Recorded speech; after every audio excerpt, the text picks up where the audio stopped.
Alert! Severe thunderstorm warning active for Cullman, including Cullman, Good Hope, Hanceville. Dangerous storms approaching. 60-mile-per-hour winds possible. Quarter-size hail reported. Approximately 87,000 people in the Warren County.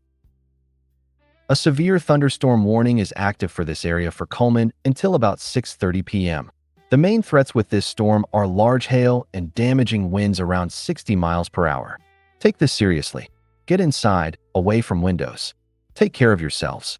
Approximately 87,000 people in the Warren County.